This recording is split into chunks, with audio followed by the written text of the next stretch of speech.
नमस्कार मैत्रिणींनो, आज मी कुर्तीचं कटिंग दाखवणार आहे। मागे पण एकदा मी कुर्तीचं कटिंग दाखवलं होतं, पण एका ताईंच्या कमेंटवरून मी पुन्हा एकदा कुर्तीचं कटिंग सोप्या पद्धतीने दाखवणार आहे। या कुर्तीचं उंची आहे 38, तर मी अस्तरवर 38 इंच घेणार आहे आणि मेन फॅब्रिकवर 2 इंच वाढवून घेणार आहे।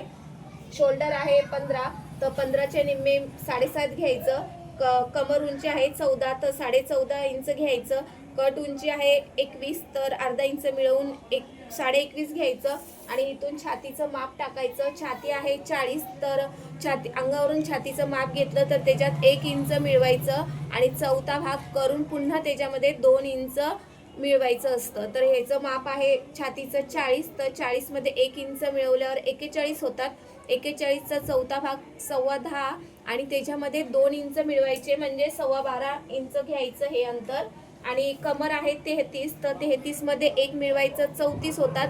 34चा चौथा भाग 8.5, 8.5 मध्ये 2 मिळवून हे 10.5 मी घेतलं। आणि सीट आहे 41, तर 41 मध्ये 1 मिळवायचं, 42 होतं। 42चा चौथा भाग 10.5 आणि 1 इंच मिळवून होतात 11.5। आणि जेवढं आपण हे 11.5 घेतलं तेवढंच खाली घेरासाठी 11.5 घ्यायचं।